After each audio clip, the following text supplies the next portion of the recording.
Merci Françoise, merci Guylaine, bonsoir à tous. Un document de complément d'enquête ce soir. Un portrait intime d'Alain Juppé, autrefois un des premiers ministres les plus impopulaires, aujourd'hui favori des sondages. Il s'est lancé dans ce qui sera sa dernière bataille. Il veut être le prochain président de la République. Alain Juppé, la revanche du mal-aimé, c'est le titre de ce document de complément. Certains disent que j'ai toujours été obsédé par la conquête de l'Élysée. C'est plus ou moins vrai, bien sûr que quand on consacre sa vie à l'engagement politique comme je l'ai fait, l'idée d'aller jusqu'au bout de la logique ne m'était pas étrangère, bien sûr. Normalement, j'étais un peu programmé pour 2007. Puis je n'ai pas pu, compte tenu de mon départ et de ma condamnation judiciaire. Donc voilà. Mais après, l'idée et l'envie me sont revenus.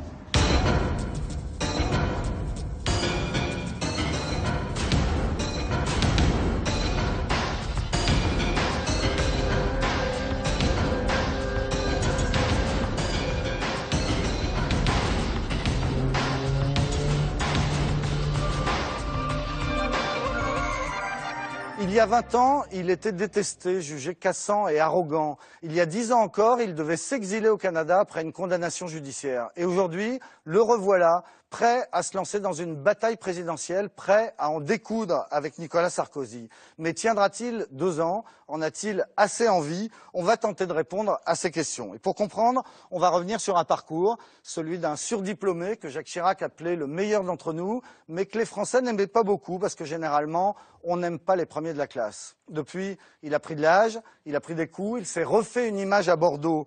Pour ce portrait, Alain Juppé s'est confié à nous. Nous avons rencontré ses amis d'enfance, le clan Chirac, sa première femme, et nous recevons ce soir dans les fauteuils rouges celle qui est aujourd'hui sa première adjointe à la mairie de Bordeaux, membre du premier cercle des Juppéistes. Bonsoir Virginie Calmels. Bonsoir Nicolas Poincaré. Vous avez abandonné une brillante carrière de femme de télévision pour vous lancer en politique. Vous faites partie de ceux qui croient qu'Alain Juppé peut être le prochain président. On va en parler ensemble juste après ce portrait. Alain Juppé, la revanche du mal-aimé, un portrait signé Jean-Carl Lambert, Guillaume Beaufils et Michael Bozo.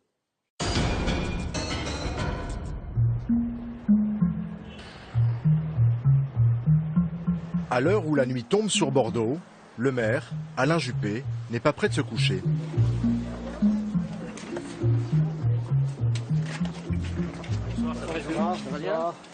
Au contraire, ce soir, il vient prendre un bain de jouvence. Il assiste à un festival rock.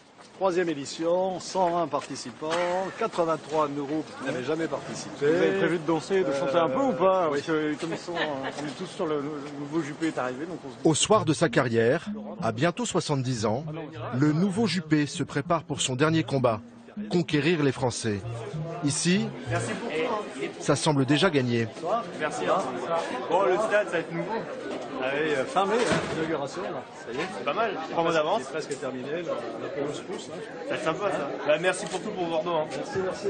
Un ancien Premier ministre qui vient écouter du rock. À Bordeaux, rien de surprenant. Je voudrais remercier et saluer la présence parmi nous ce soir de quelqu'un qui... Au contraire, ici, Juppé est chez lui. Il est même attendu, applaudi. Monsieur le maire de Bordeaux, Alain Juppé. Pas un sifflet. Il faut dire que la mairie subventionne le concert. C'est vous, madame la présidente? Bonjour. Ça sent bien. Vous êtes au boulot, là, alors. Je suis pas sûr de vous accompagner jusqu'au bout. Allez! Dans cette ville qui penche à gauche, l'homme de droite a été réélu maire au premier tour avec 60% des voix. Et peu m'importe que la croise me freine, je reste fort pour ne pas que l'on croise mes frères. Je suis un craquant, donc je me dois de le faire. Et ceux qui croisent les doigts, moi je croise le fer. On est dans une ville qui vote à gauche lors des élections nationales. Ça a été vrai en 2007. Ségolène Royal en tête. 2012, François Hollande en tête à Bordeaux. Et puis Alain Juppé réélu dès le premier tour municipal. Donc évidemment qu'il a réussi à créer un lien tout à fait singulier avec la population bordelaise et il reçoit en retour des signes d'affection auxquels il n'est peut-être pas très habitué, en tout cas qui n'ont pas complètement marqué sa carrière politique, ça n'a pas toujours été comme ça. Dans son fief d'Aquitaine, Juppé peaufine sa méthode, teste ses idées, imprime son nouveau style, souriant. Le sourire, là, c'est moyen. Et c'est ici qu'il se prépare pour la plus dure des batailles, celle de 2017. Car la presse s'emballe. Avec 2 ans d'avance, certains l'imaginent déjà président. Il est décrit comme le rassembleur capable d'apaiser un pays tourmenté. Il séduit, même à gauche. Pour les sondeurs, il serait l'homme politique préféré des Français. Il y a 20 ans, qui aurait pu l'imaginer? Voici l'année 96, qu'elle soit, je le souhaite, l'année du dialogue social. À l'époque, Juppé sourit beaucoup moins, car la France le déteste. Des millions de personnes sont dans la rue, une première depuis 68. Il reste aujourd'hui le Premier ministre le plus impopulaire de l'histoire. Juppé, c'est l'homme longtemps jugé hautain, cassant, machiste, même dans son propre camp. J'ai simplement demandé pour le mieux qu'il n'y ait pas de Bordeaux, en ce moment, je sais pas pourquoi, ça me porte sur l'estomac. L'homme qui, pendant 10 ans, s'est englué dans les faux pas, les scandales, coupé du peuple. Je ne me laisserai pas impressionner par toutes les campagnes qui vont continuer. Je reste droit dans mes bottes et je ferai mon travail. Je disais, mais moi je suis Premier ministre, j'ai à m'occuper de l'économie, j'ai à m'occuper du social. Et voilà qu'on m'emmerde sur un appartement. Condamné par la justice, lynché par les médias, on l'a cru fini quand il s'est exilé au Canada. Même là-bas, il n'est pas le bienvenu. Tout le monde ne comprenait pas pourquoi on voulait ainsi accueillir un pestiféré de la politique française, en quelque sorte. Comment le pestiféré est-il devenu présidentiable? Qui est-il vraiment? Qu'a-t-il dans la tête, dans le ventre? Juppé le pudique a accepté de se confier. Aujourd'hui, vous avez assez d'appétit pour le boulot de président de la République? Oui. Pourquoi le ferais-je si je n'avais pas d'appétit? Rien ne m'y contraint, rien ne m'y pousse, autre que ma propre envie. Hein? Qu'est-ce que j'ai à démontrer? Pas grand-chose. Pour comprendre ce qui anime l'enfant surdoué de Mont-de-Marsan, nous avons aussi rencontré ses intimes, sa première épouse, ses vieux copains. Comme beaucoup de surdoués ou de gens très intelligents, le contact humain n'est pas toujours facile. C'est pas toujours facile d'être surdoué. J'ai été fascinée par cette étrangeté, par cette différence, par cette culture. Ce que vous êtes entre 12 ans et 18 ans, vous le restez toute votre vie. Donc nous, le Alain Juppé, on le connaît. On le connaît très très bien. Le clan Chirac a accepté de nous ouvrir ses portes et nous raconter ces deux hommes et leurs liens très particuliers.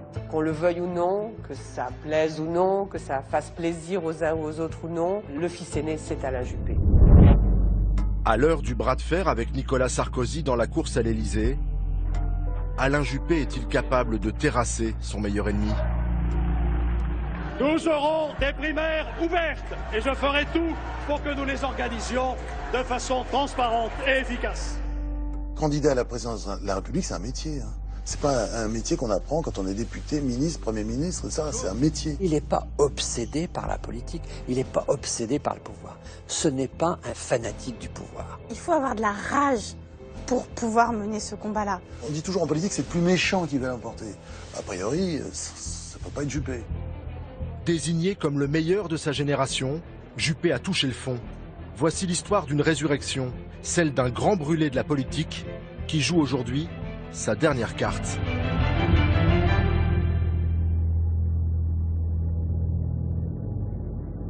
On n'arrive pas à valoriser les belles choses, quoi. Et ça, c'est vraiment dommage. Je pense qu'on aurait plus d'énergie et ça serait beaucoup plus positif. Vous êtes pour la suppression des notes? Là, c'est vraiment casser le thermomètre pour arrêter la fièvre. Hein. C'est absurde. Moi, une de mes idées forces, elle est peut-être, je sais pas, à corriger, j'en sais rien, mais c'est que toute bonne réforme de l'éducation passe par des profs bien formés, bien dans leur peau, dont le statut est revalorisé aussi, parce que c'est vrai qu'on a laissé petit à petit se dégrader cette profession. Depuis l'automne dernier, dès qu'il le peut, Alain Juppé distille ses propositions pour la France. Bravo pour l'implication des familles, c'est très important. Merci. Aujourd'hui, il rôde ses idées devant un public évidemment conquis d'avance. Nous sommes à Bordeaux. Son laboratoire, son refuge depuis 20 ans. L'homme a transformé la ville et il a beaucoup reçu en retour. Je crois que Bordeaux m'a apporté un peu plus de sérénité, parce que quand on sent qu'on est porté, qu'on est aimé, qu'on est compris, eh ben ça vous détend. Hein. Moi, je suis d'un tempérament plutôt vif quand contrairement à ce qu'on peut penser. Désormais, le discret Juppé assume clairement ses ambitions.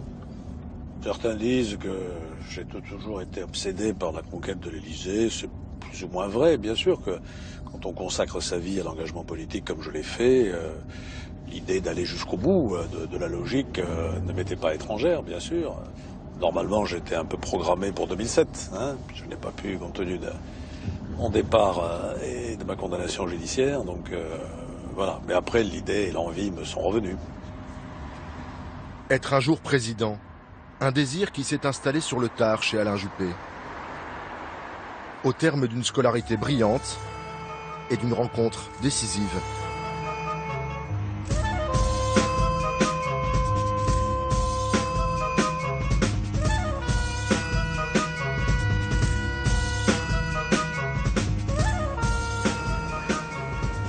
Tout commence ici, à Mont-de-Marsan, juste après la guerre.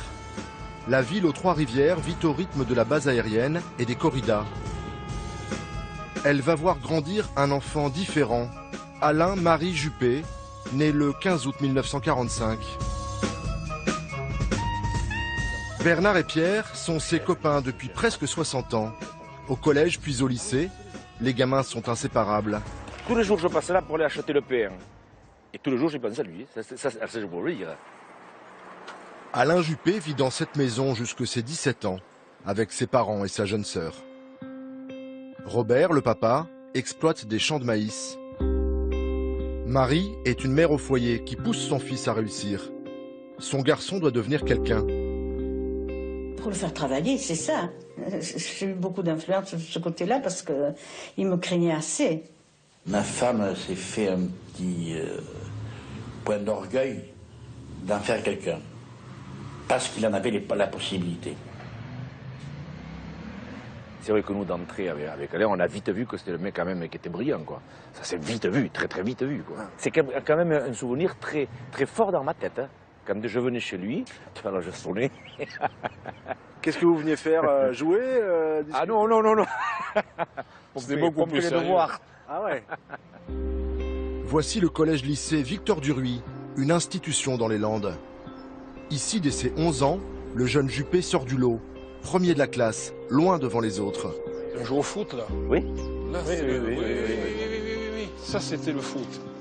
De la 6e à la terminale, 56 à 12 ans, moi. 56, c'était en 6e. 56. Juppé et ses deux copains vont connaître une scolarité à l'ancienne. Entre garçons, tous tirés à 4 épingles. Alors, nous avons ici un registre dans lequel nous avons les résultats des examens. Sous l'œil du censeur, il bachote. Latin et grec, lettres classiques et imparfaits du subjonctif. L'adolescent apprend la rigueur, la discipline, mais pas seulement. Le premier métier qu'il voulait faire, c'était chirurgien. Et je sais pourquoi. Et tu sais pourquoi? Dis-moi. Parce qu'il était amoureux de la fille du chirurgien de mon médecin. Il faisait pas que bosser, donc. Ah non, pas du tout. Il était doué, puis il était tant mieux pour lui, c'est tout. Mais il n'était pas puant du tout. Je veux dire, par là, il aurait pu justement montrer son intelligence et nous rabaisser, mais pas du tout. Pas du tout, alors, ouais. Alain Juppé décroche 2 bacs, maths et philo. Et ce n'est qu'un début. Nous sommes en 1962. À 17 ans à peine, Juppé quitte sa province. Direction Paris, cap sur le quartier latin et la cour des grands. Alain Juppé rejoint le nec plus ultra des études littéraires, la classe d'Hippocagne du lycée Louis-le-Grand. On travaillait tout le temps, hein. On avait un travail fou, mais c'était tellement stimulant sur le plan intellectuel que c'était des découvertes formidables. Jérôme Clément fait alors la connaissance d'un jeune provincial un peu coincé. Je garde le souvenir d'un garçon comme les autres, qui était sans doute un des esprits brillants de la classe, assez réservé et pas toujours très à son aise dans ce milieu parisien. Peut-être parce que, comme beaucoup de surdoués ou de gens très intelligents, le contact humain n'est pas toujours facile. C'est pas toujours facile d'être surdoué. Donc j'ai été fascinée par cette étrangeté, par cette différence, par cette culture. Là, il parle littérature, il parle latin-grec, à la nuit, aux étoiles, il vous lisait, ou il même récitait la prière sur la Coropole d'Ernest Renan. incroyable, quoi. Je me suis dit, mais ça existe. Un garçon comme ça existe. Mais c'est facile. T'es même... Attention, c'est pas pour moi, ça. Et pourtant, Alain Juppé épouse Christine Leblond, rencontrée en voyage scolaire. Il a 20 ans seulement. Leur premier enfant, Laurent, va naître 2 ans plus tard. Jeune père de famille le soir, étudiant la journée, le garçon ambitieux sait où il va. Je me souviens avoir une discussion avec lui rue Saint-Jacques. On sortait du lycée, on discutait, on se demandait qu'est-ce que tu veux faire, comment tu vois les choses, etc. Et moi, il m'avait dit, je ferai Normal Sup, l'ENA, l'inspection des finances et de la politique. Voilà. Et il vous dit ça à 17-18 ans? Ouais. Il savait qu'il avait envie de faire quelque chose, oui, de citoyen, de travailler dans la cité, quoi, ou de faire de la politique au sens noble du terme, de participer à la vie de la cité. Normal Sup, Sciences Po, l'ENA, 10 ans d'études pour Juppé. Le cursus type du futur haut fonctionnaire. Avec, à mi-parcours, le choc, mai 68. Après plusieurs autres villes aussi différentes que Rome, Berlin-Ouest ou Varsovie, l'agitation étudiante... Juppé passe ses journées au quartier latin, mais bien loin des barricades, seul, à distance de ses camarades. Sartre comptait beaucoup, Foucault, Deleuze, enfin il y avait quand même de grands débats intellectuels et tout le monde était de gauche. Enfin, pratiquement. Mais pas lui. Il avait une espèce de réticence à être dans ce conformisme intellectuel de gauche. Moi, ça me paraissait pas du tout ça, parce que je trouvais que le conformisme, il était à droite et pas à gauche. Mais lui, il avait une espèce d'indépendance intellectuelle. Donc il y avait cette partie de la promotion qui adhérait à l'esprit de mai 68, encore une fois sous les pavés la plage, et d'autres qui pensaient que la France devait épouser son temps, mais le faire dans l'ordre, la réforme, la mesure. Ça, c'était Alain Juppé, ça. Ça, c'était Alain Juppé, évidemment.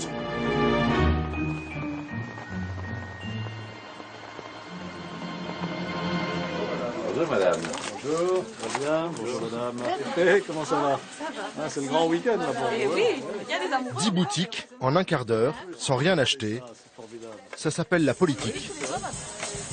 Voilà près de 40 ans que c'est le métier d'Alain Juppé. Pourtant, au départ, ce n'était pas sa vocation. Mais un rendez-vous va tout changer. C'était au printemps 76.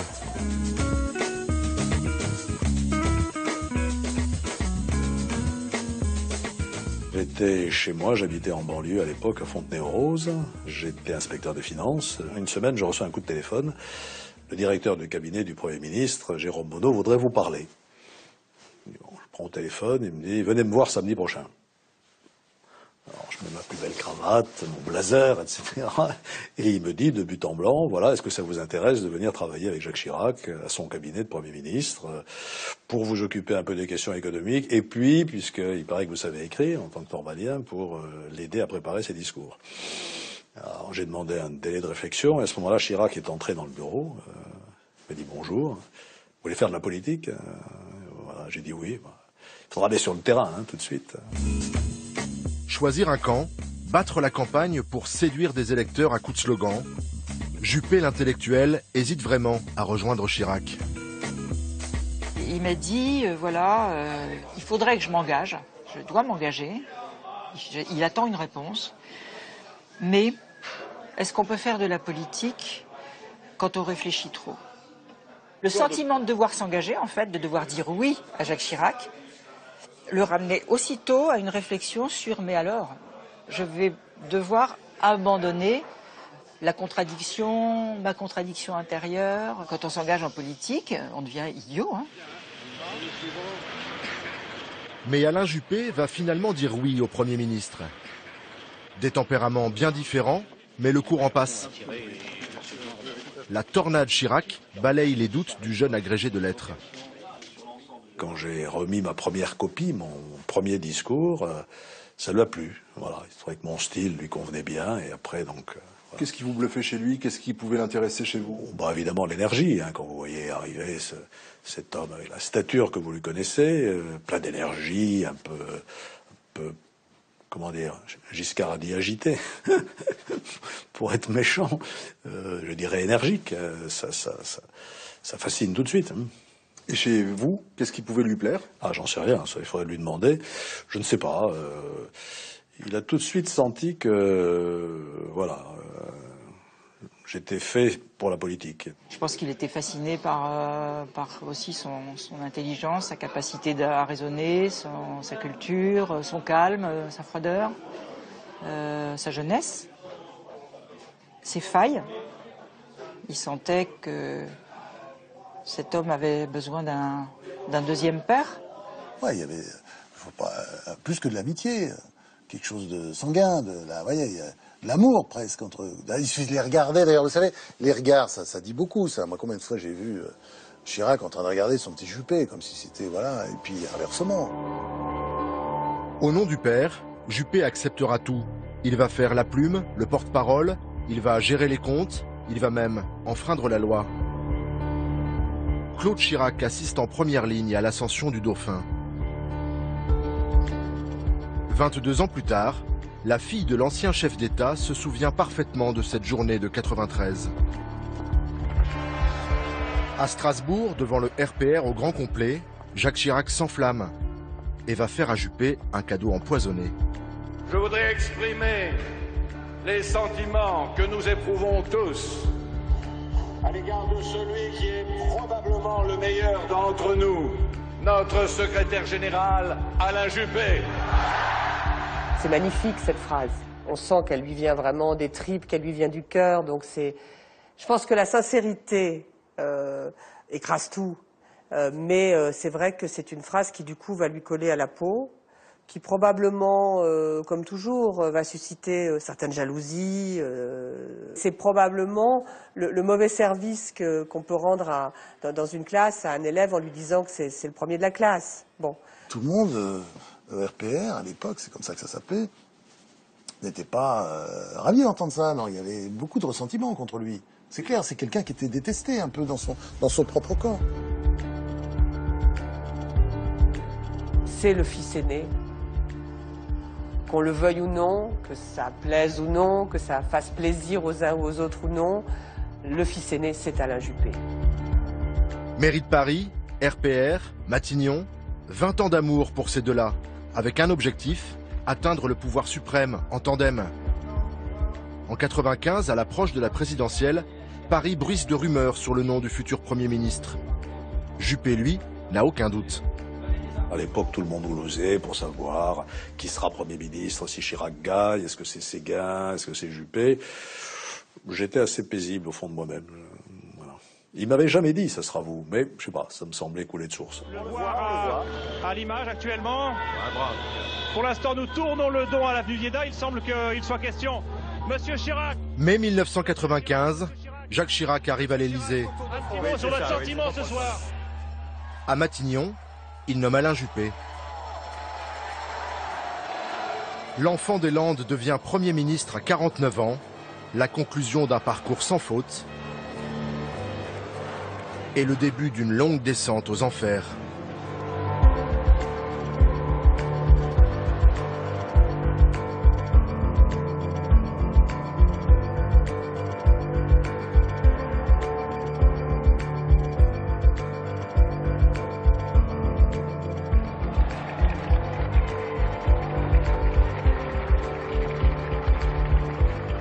Enfin, on avait les moyens d'agir. Chirac avait gagné. En plus, il y avait l'image d'Alain Juppé, qui pour nous était un chef extraordinaire, qui allait de soi. Donc, il flottait quelque chose de très très fort, de très romantique, avec l'idée qu'on pouvait changer les choses, changer la vie. À son arrivée à Matignon, Juppé a une cote incroyable. 2/3 des Français lui font confiance. Il a les mains libres et l'opinion derrière lui. Ça ne va pas durer. Le Canard enchaîné révèle qu'Alain Juppé vit depuis 5 ans dans un appartement de la mairie de Paris, 180 mètres carrés rue Jacob. Le loyer est bien moins élevé que celui du marché. Scandale. Surtout qu'il fait loger aussi son fils, son frère et son ex-épouse. Après la publication hier dans le Canard enchaîné de révélations... Un jeune avocat va en profiter pour se faire les dents sur le nouveau Premier ministre.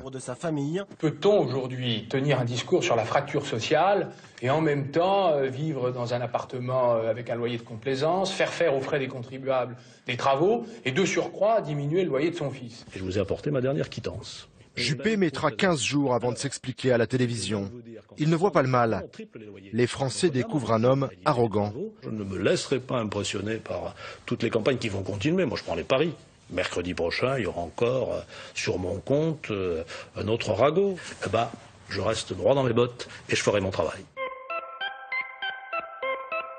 Cette journaliste proche de Madame Juppé se souvient bien de l'affaire. Le 11 octobre 1995, la justice impose un simple rappel à la loi au Premier ministre. Il doit quitter l'appartement. Ce soir-là, justement, le couple vient dîner chez elle. Ils sont arrivés, on a parlé de rien au départ, l'apéritif, etc. Ça se détendait petit à petit, mais tout le monde était un peu coincé. Et puis c'est lui qui, au cours du dîner, nous étions plusieurs, dit « Voyez, vous êtes contents, je déménage, nous déménageons ».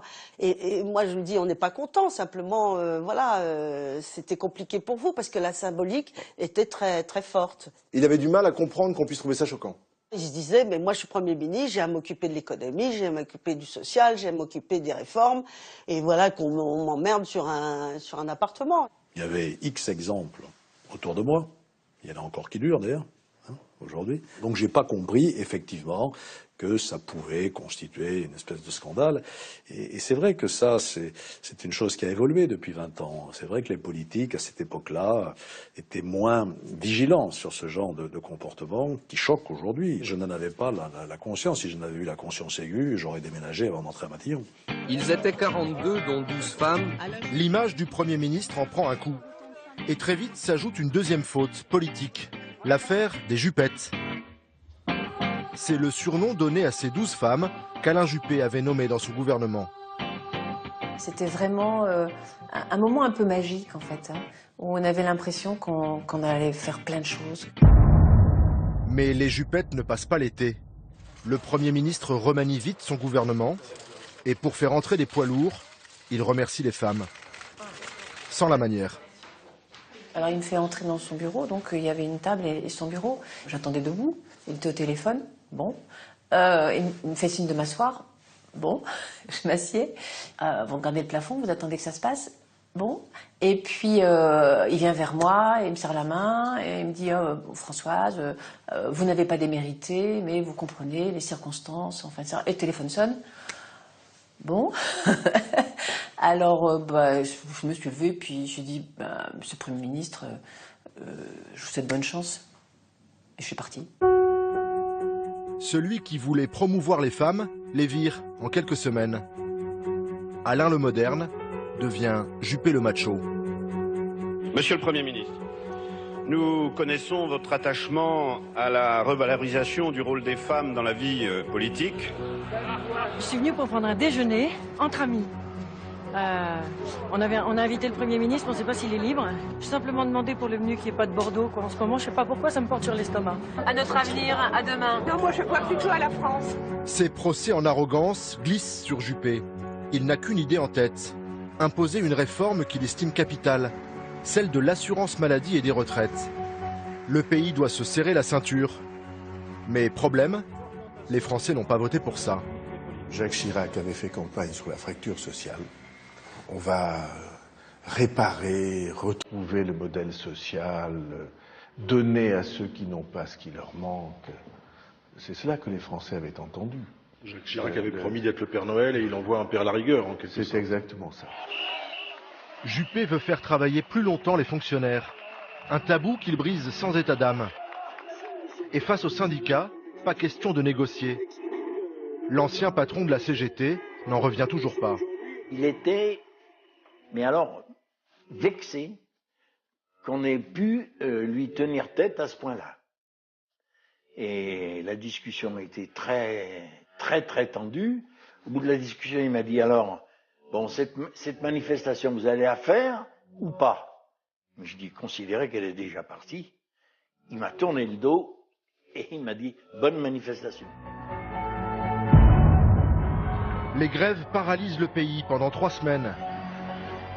Du jamais vu depuis 30 ans. Manif record le 12 décembre. 2 millions de Français battent le pavé. Monsieur Juppé, attention, vous avez mis tout le monde dans la rue. Très très vite, les manifestations ont pris une ampleur qui dépassait, y compris ce qu'on attendait nous-mêmes. Des villes où les camarades nous ont signalé qu'ils n'avaient pas connu de manifestations depuis des dizaines d'années, quoi.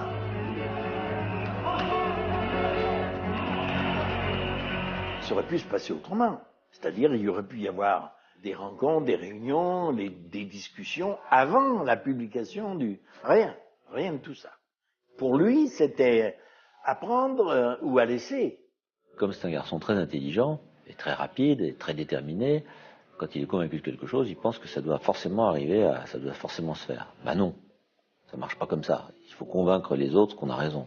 J'ai eu cette arrogance intellectuelle, c'est possible. On me reproche aussi toujours de finir les phrases de mes interlocuteurs avant qu'ils aient terminé de poser leurs questions. C'est vrai, bon, je suis un peu comme ça, je suis un peu impatient, bon, mais j'ai aussi parfois les qualités de mes défauts. Ça vous a fait mal, les Français dans la rue, votre nom hué, les marionnettes qu'on brûle Pas vraiment. Pas vraiment. Chaque fois que j'allais à Bordeaux, j'avais un mannequin qui était brûlé devant la cathédrale, là. Je ne sentais pas de brûlure particulière sur ma peau. Non, c'est la règle du jeu. Je savais bien que j'étais dans une partie difficile. Voilà, il fallait tenir bon et c'était le métier, c'était le job. À l'époque, une certaine morgue et ce mépris de la rue ruinent sa relation avec les Français. La réforme des retraites est enterrée. S'ensuivent 18 mois d'agonie à Matignon. Mes chers compatriotes, après consultation du Premier ministre, du président du Sénat, du président de l'Assemblée nationale, j'ai décidé de dissoudre l'Assemblée nationale. Alain Juppé est remplacé par un socialiste. Le départ est brutal.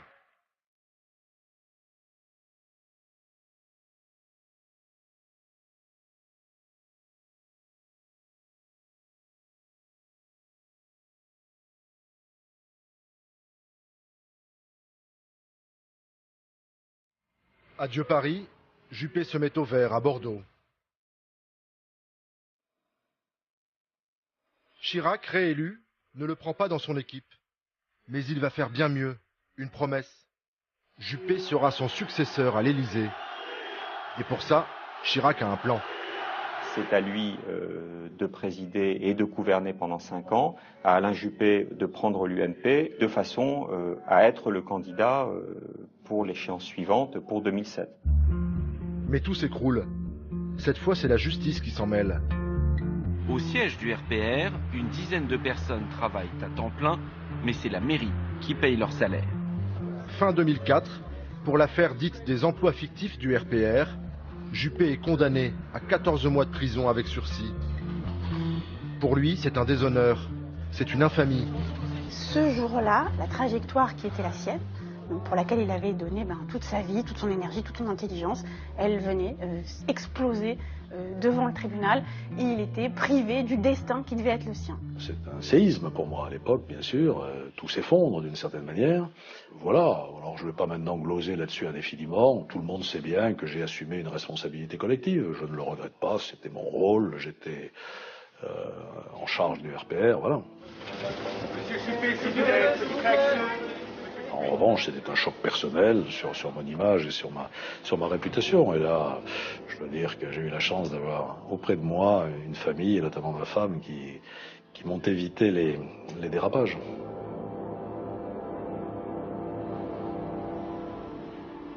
Honteux, brisé, Juppé décide de tout lâcher. Il se cherche un ailleurs. Il veut s'exiler. Très loin. Pourquoi pas le Canada ? Depuis près de 50 ans, Bordeaux et Québec sont jumelés. Voici le maire de la ville à l'époque. C'est lui qui invite Juppé à traverser l'Atlantique.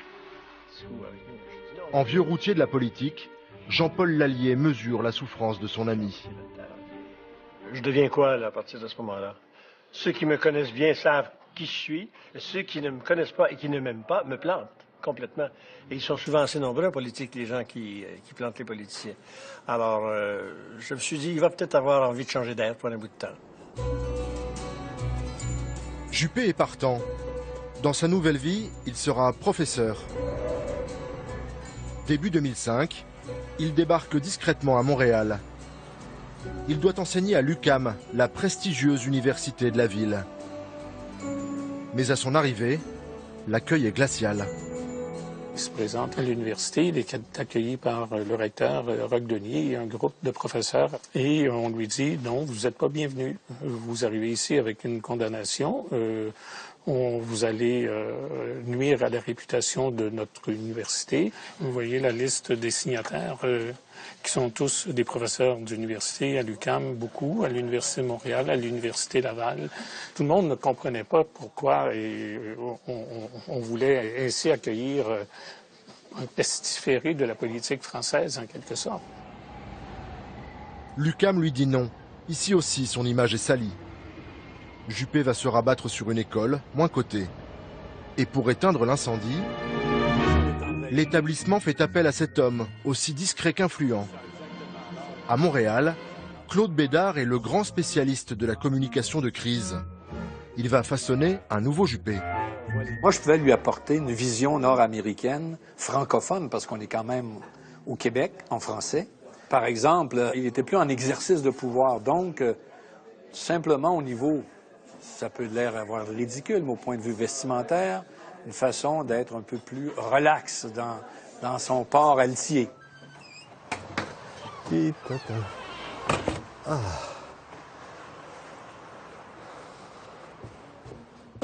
Vous avez fabriqué un Juppé un peu plus cool, plus nord-américain?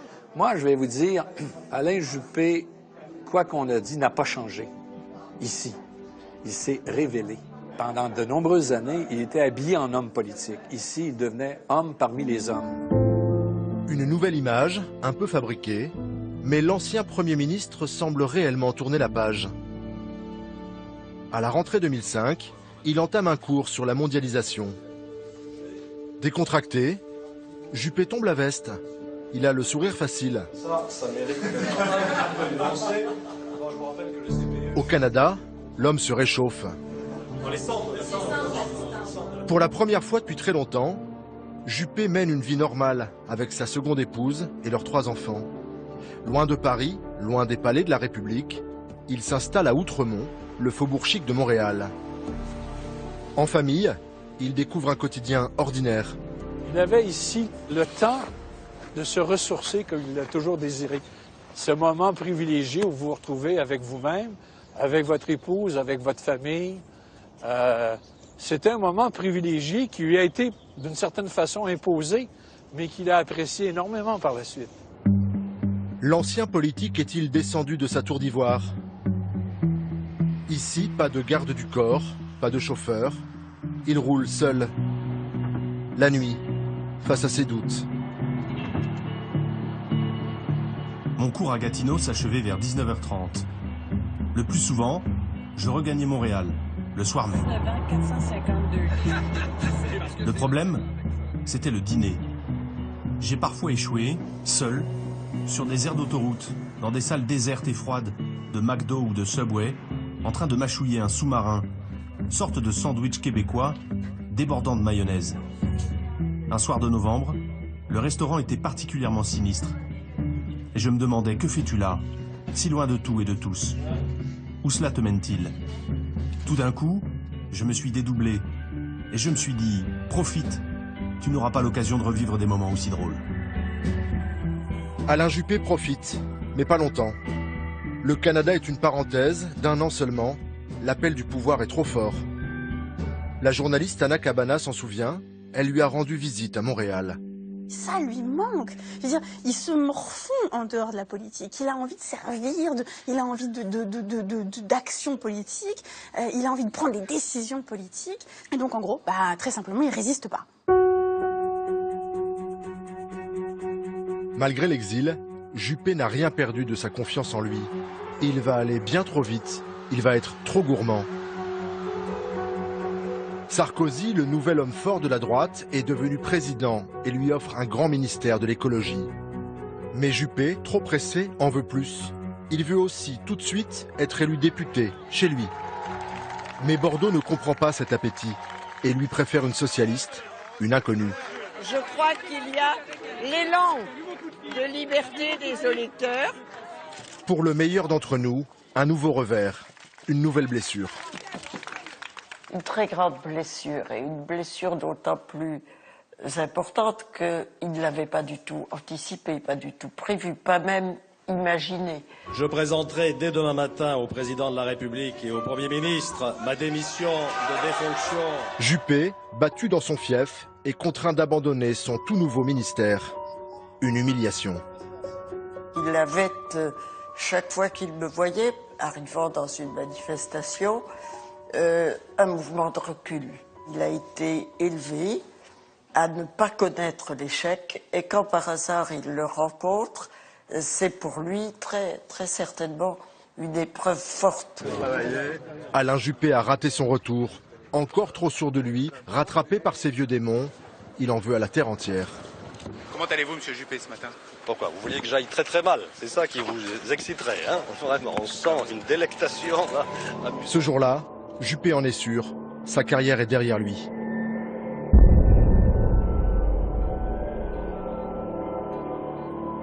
Mais 5 ans plus tard, Hollande triomphe et les ténors de la droite s'effondrent, l'un après l'autre. Guerre des chefs Copé-Fillon, affaire Big Malion, l'UMP est déboussolée. Elle se cherche un cap. Sarkozy rêve de revanche, mais pour Juppé, il y a un coup à jouer.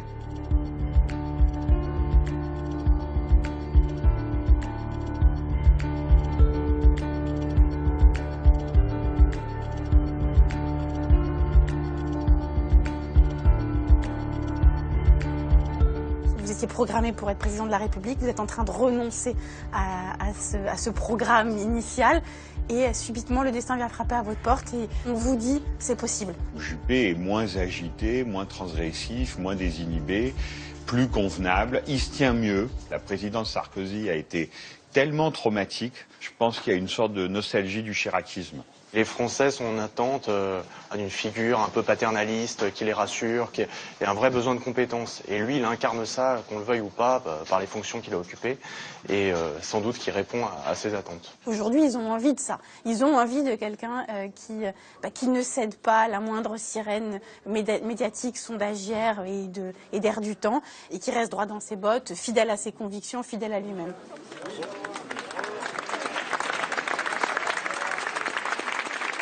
À 69 ans, Alain Juppé repart en campagne. Pour le moment, ça commence en douceur. Loin des salles combles et des meetings surchauffés.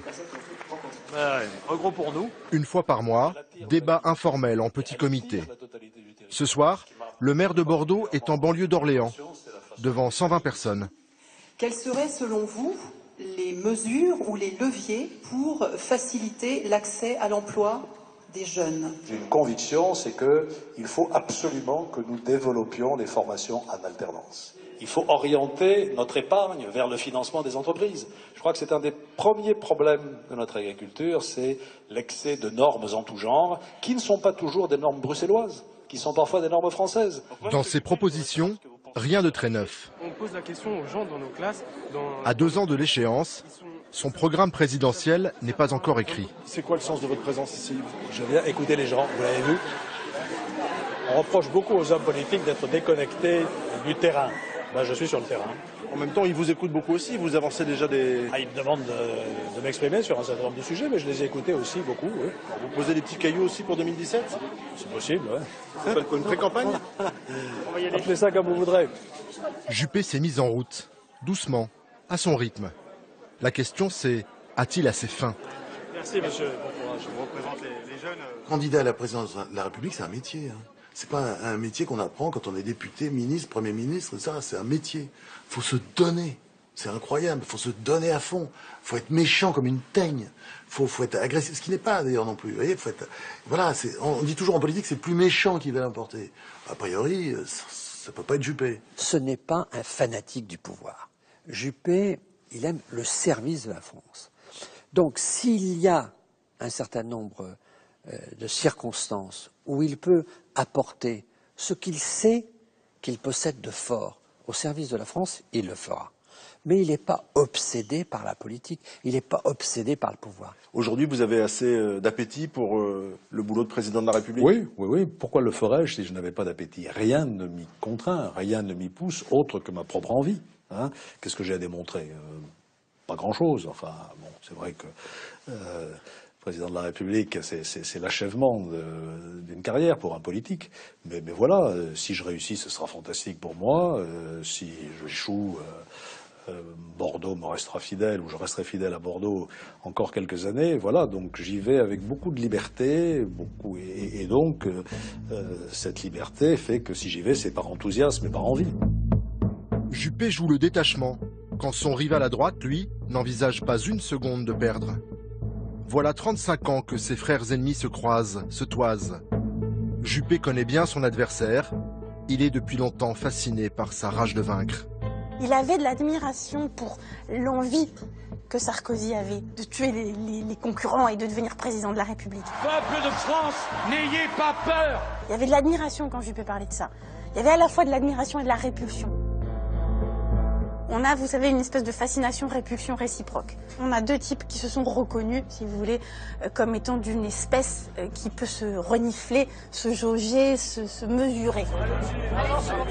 La posture du vieux sage suffira-t-elle à Juppé pour contrer l'envie et l'énergie de Sarkozy, qui a 10 ans de moins que lui, et une conception de la politique bien différente? Nicolas Sarkozy a choisi que pour gagner, il fallait opposer les Français entre eux. Il fallait exciter les affrontements des Français entre eux. Je n'ai pas peur de vouloir défendre l'identité de la France, de la République et de la... Et Alain Juppé, c'est le contraire. Il est aujourd'hui en situation d'être peut-être le réconciliateur qui manque à la France. Pour le moment, Juppé, le réconciliateur, sème surtout la zizanie à droite. Jusqu'au sein de la famille de Jacques Chirac, qui a lancé les deux hommes en politique. La parole de l'ex-président se fait rare, mais il a pris la peine de soutenir clairement Juppé. Si j'en avais l'énergie, j'aurais déjà réservé ma place, même une petite, à son QG. Sa femme, Bernadette, sarkozyste dans l'âme, s'oppose publiquement à lui et sort l'artillerie lourde. Mais qu'est-ce qu'il me veut, Juppé? Je n'ai rien à donner, Juppé. Mais il est très très froid et il attire pas les gens, les amis, les électeurs éventuels. Il est très très froid. Vous le connaissez? Bernadette étrille le protégé de son mari. Le couple Chirac est déchiré et leur fille peine à calmer le jeu. Il faut faire la part entre des propos que je qualifierais de militants et qui donc sont des propos un peu enflammés, un peu excessifs, un peu bon. Et puis la réalité comment dire, du très grand respect que bien entendu maman a toujours eu pour Alain Juppé, j'en témoigne. Et je suis sûr que si Alain Juppé, ce que je souhaite, est candidat à la présidence de la République et est élu président de la République, elle sera évidemment très heureuse pour la France. On n'en est pas là. Le combat débute à peine et Juppé prend déjà des coups. Le premier round s'est joué en novembre dernier. Ce jour-là, le président de l'UMP organise un meeting à Bordeaux. La salle est pleine de sarkozystes. Alain Juppé, quand il décide d'aller à cette réunion, il est chez lui, dans son terrain, mais enfin il y a des gens qui viennent de partout, de toute la région, des quarts entiers, donc les sarkozystes, d'une certaine manière, c'est eux qui faisaient la salle. Bon, il demande quand même à Nicolas Sarkozy, ça se passera bien.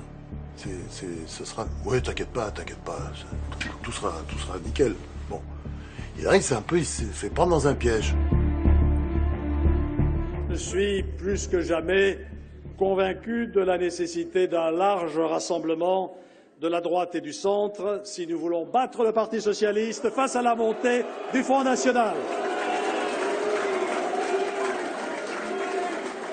Vous me connaissez et je ne me laisse pas pour ma part impressionner par des mouvements de foule.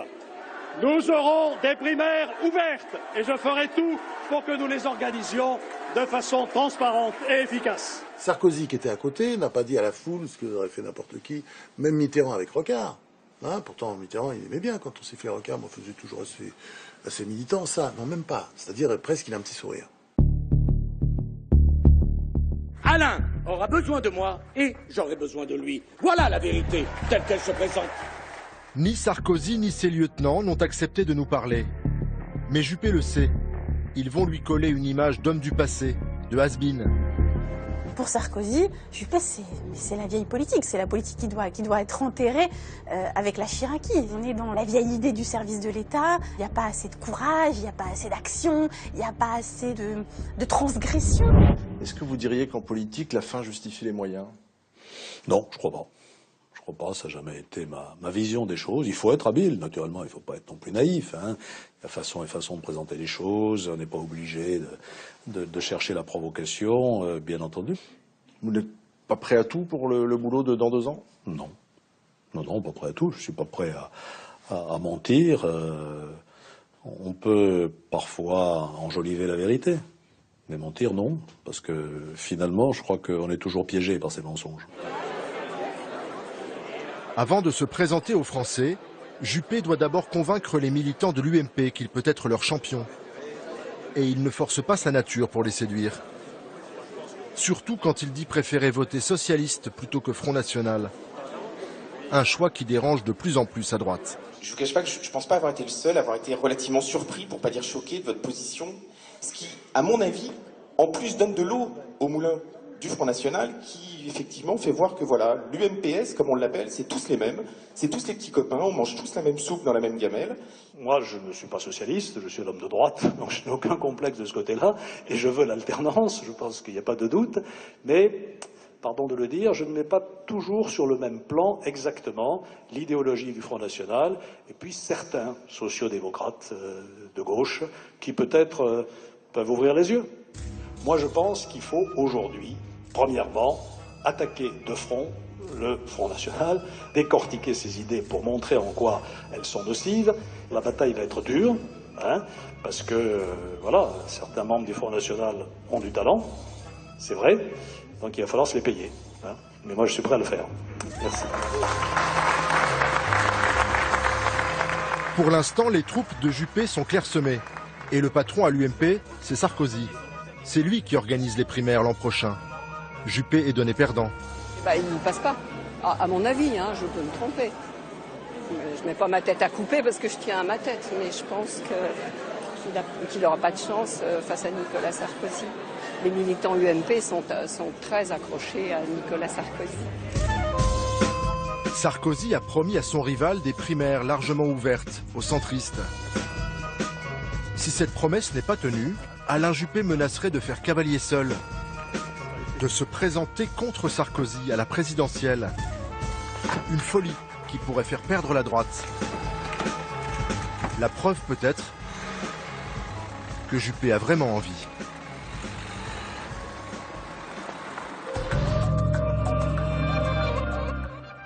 Et voilà pour ce document signé Jean-Carl Lambert et Guillaume Beaufils. On se retrouve donc avec vous, Virginie Calmels.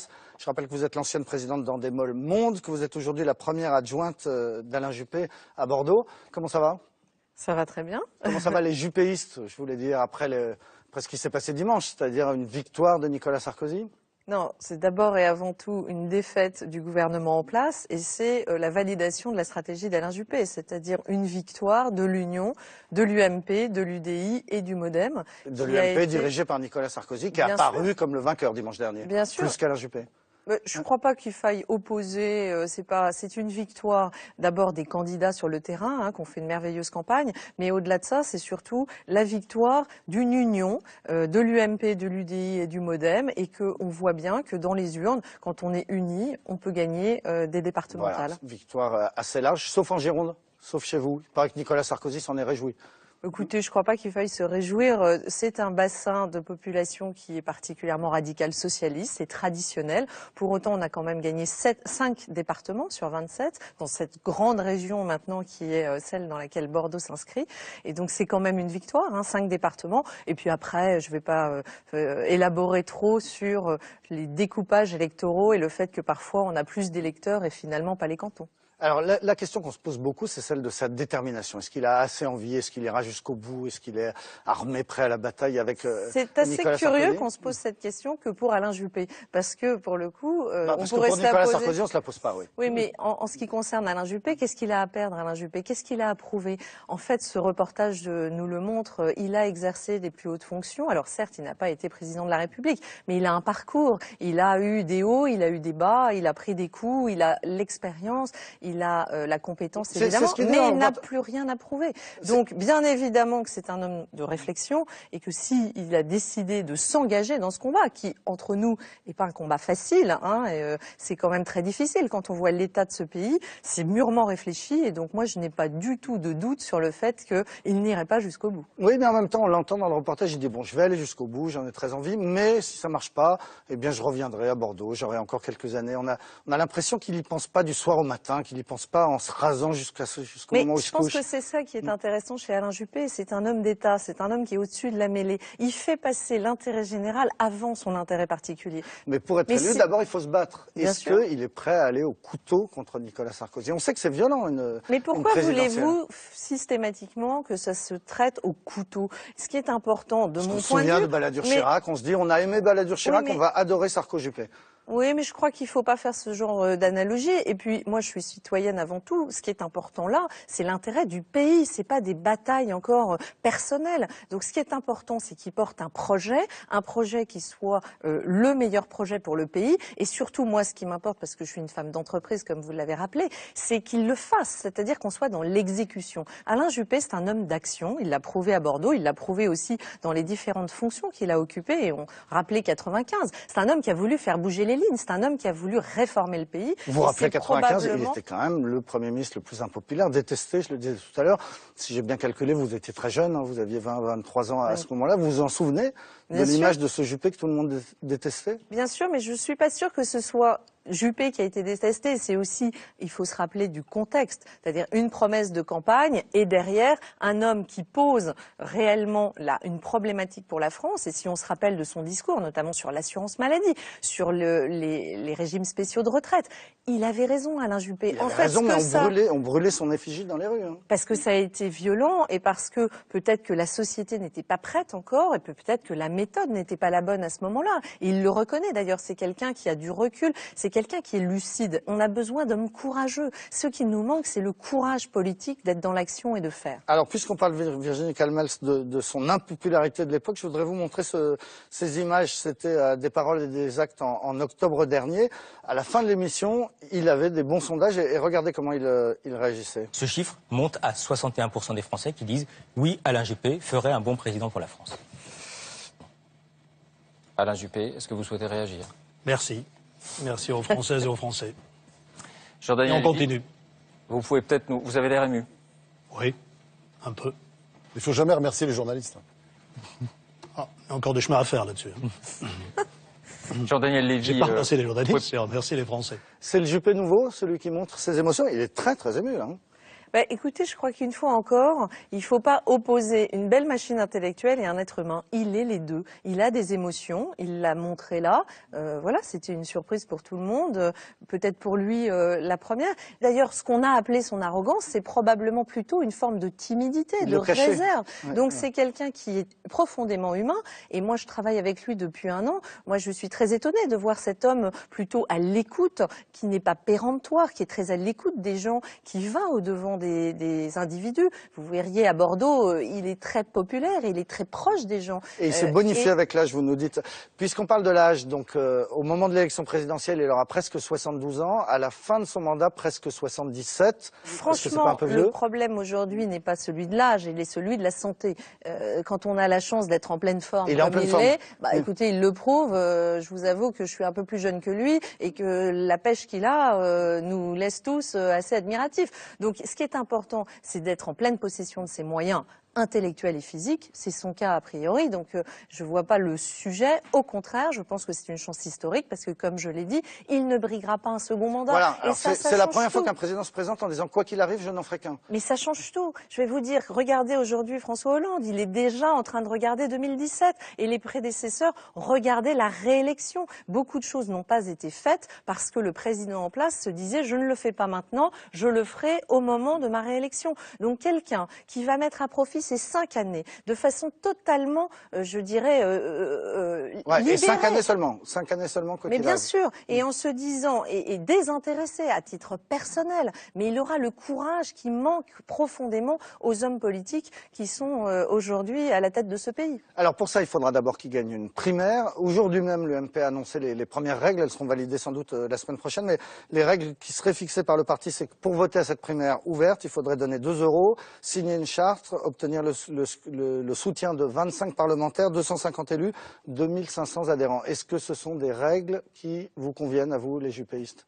Écoutez, je crois que c'est la commission solaire. En fait, là, c'est un peu en avant-première, vous donner les conclusions de la commission solaire à laquelle les jupéistes ont participé, Édouard Philippe notamment. Donc oui, nous adhérons à ces... Ça vous convient? Absolument. Mais Alain Juppé, dans la tribune aujourd'hui même, redit, attention, si le scrutin est biaisé, s'il n'est pas parfaitement honnête, j'irai tout seul et je me présenterai au premier tour de la présidentielle. Non mais là-dessus, il a été très clair depuis le début. Nous souhaitons des primaires ouvertes. Pourquoi? Parce qu'il s'agit de désigner le candidat de la droite et du centre qui va porter, qui va aller à l'élection présidentielle. Donc ça se doit d'être ouvert à tous, c'est-à-dire des gens non encartés, des citoyens comme moi qui ont envie d'aller voter, non encartés à l'UMP, auront la capacité à aller voter. Donc il s'est battu pour avoir des primaires ouvertes et il ne fait que rappeler qu'il est bien évidemment, qu'il est évident qu'il faut que ces primaires ouvertes soient organisées, comme vous venez de le dire, avec un certain nombre, donc une méthodologie sur laquelle nous sommes tous d'accord,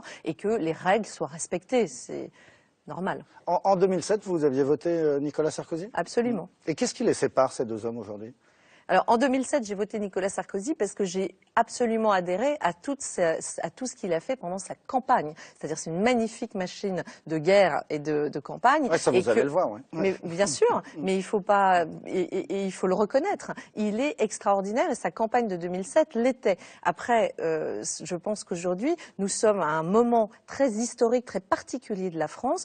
Le triptyque d'Alain Juppé, c'est apaiser, rassembler, réformer. Je pense qu'il nous faut quelqu'un qui soit profondément réformateur, mais qui soit aussi dans l'apaisement. Parce qu'on sent bien qu'on ne peut plus cliver notre pays. Quand vous dites apaiser, ne pas cliver, vous pensez en particulier à la communauté musulmane.